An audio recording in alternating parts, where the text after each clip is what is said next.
Menarik 10.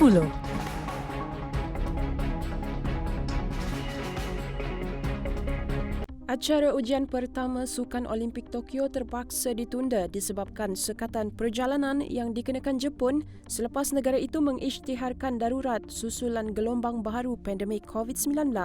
Keputusan itu menyaksikan acara ujian renang seirama akan diadakan serentak dengan pusingan akhir kelayakan ke tamasya sukan terbesar dunia itu. Acara ujian itu sepatutnya dijadualkan berlangsung pada 4 hingga 7 Mac 2021 tetapi kini ditangguhkan selama 2 bulan. Menurut penganjur, keputusan sedemikian dibuat berdasarkan beberapa faktor termasuk memastikan syarat yang paling adil buat atlet untuk menyertainya dan disebabkan sekatan perjalanan yang dilaksanakan Jepun pada ketika ini. Anak muda Malaysia berusia 23 tahun, Mogesh Sababati mengharumkan nama negara apabila diumumkan sebagai finalis Anugerah Belia Commonwealth 2021. Menurut laman web Commonwealth, Mogesh adalah antara 20 individu muda luar biasa termasuk pencipta, aktivis dan usahawan dari 18 negara yang telah disenarai pendek. Projek Mogesh tertumpu kepada matlamat pembangunan mampan SDG Life Below Water. Anugerah tersebut mengiktiraf anak-anak muda Commonwealth yang cemerlang di mana Projek Mogesh sendiri telah mengubah kehidupan dalam komuniti mereka dan membantu mencapai SDG. Gempa bumi lemah berukuran 3.5 pada skala Richter dikesan berlaku di Laut Sulawesi pada 1.42 pagi pada Jumaat. Jabatan Meteorologi Malaysia, Met Malaysia dalam kenyataan memaklumkan gegaran gempa bumi lemah itu mungkin dirasai di sekitar Tawau Sabah. Pusat gempa bumi itu terletak 197 km ke selatan sempurna Sabah dan pada kedalaman 141 km. Menurut kenyataan itu, Met Malaysia akan terus memantau keadaan ini. Seorang lelaki orang kelainan upaya OKU menawarkan perkhidmatan buang sampah RM1 dari rumah ke rumah di sekitar Taman Putrajaya, Telipok, Sabah. Gideon J. Joplik, 35 tahun yang lembam, mula menawarkan perkhidmatan tersebut sejak 2 minggu lalu selepas dicadangkan abang iparnya.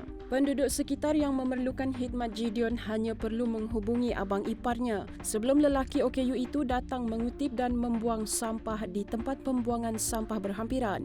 Gideon berkata dia tidak menyangka usahanya menawarkan perkhidmatan tersebut dengan kadar RM1 mendapat sambutan penduduk setempat. Seramai 17 pendatang tanpa izin warga Indonesia ditahan kerana disyaki memasuki negara ini melalui jalan tidak sah di pantai Teluk Punggai, Kota Tinggi, Johor pada awal pagi Khamis. Markas Divisyen Ketiga Infanteri Malaysia, 3 Divisyen dalam kenyataan memaklumkan mereka yang ditahan kira-kira pukul 2 pagi di sektor Op Benteng Brigade ke-7 Infanteri Malaysia. 7 brigade itu terdiri daripada 13 lelaki dan 4 wanita berusia lingkungan 24 hingga 48 tahun. Turut dirampas wang tunai pelbagai mata wang, jam tangan, barangan kemas dan telefon bimbit yang dianggar bernilai RM25,262. Kesemua mereka dibawa ke Markas Taktikal Tanjung Sepang untuk menjalani pemeriksaan dan saringan COVID-19 sebelum diserahkan kepada Jabatan Imigresen. 3 maut dalam satu kemalangan mengerikan melibatkan sebuah lori dan sebuah trailer di hadapan stesen minyak Petronas di Jalan Keluang, Batu Pahat pada Jumaat. Dalam kejadian pada jam 6.28 pagi, lori seberat 3 tan dengan muatan peralatan bengkel bertembung dengan sebuah trailer yang membawa muatan simen. Semua mangsa tersepit di tempat duduk dan berjaya dikeluarkan dalam masa kira-kira 2 jam. Ketiga-tiga mangsa disahkan meninggal dunia oleh pegawai perubatan yang hadir di lokasi. Seramai 6 individu maut manakala 9 lagi cedera akibat kebocoran cecair nitrogen di kilang pemprosesan makanan di Atlanta pada Khamis. 5 mangsa disahkan maut di lokasi kejadian dan 10 lagi dihantar ke hospital untuk mendapatkan rawatan. Bagaimanapun, seorang mangsa dilaporkan meninggal dunia di hospital manakala 3 lagi berada dalam keadaan kritikal.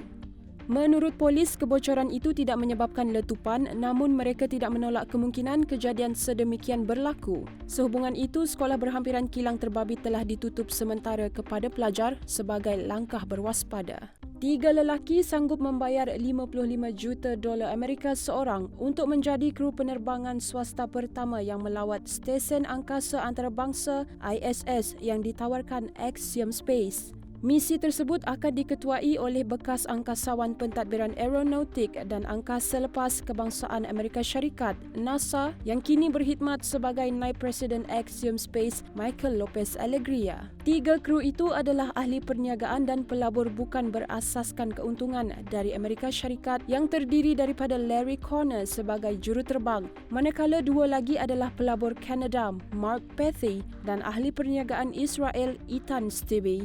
Mereka akan menaiki pesawat angkasa SpaceX Dragon yang dilancarkan dari Cape Canaveral di Florida, Amerika Syarikat.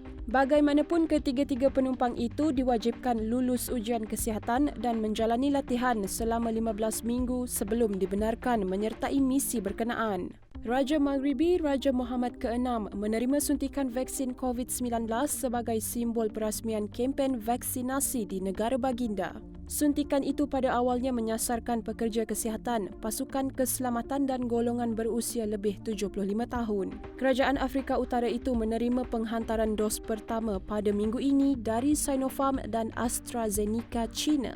Menurut statistik Universiti Johns Hopkins, setakat ini Maghribi melaporkan 469,139 kes jangkitan dan 8,224 kematian.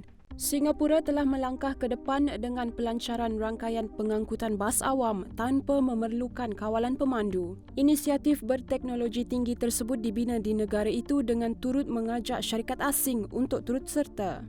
Dalam percubaan 3 bulan yang dilancarkan minggu ini, penumpang boleh menempah perjalanan menaiki bas melalui aplikasi yang membawa penumpang ke Taman Sains Singapura dan pusat perniagaan berteknologi tinggi pada waktu sibuk. Menarik 10.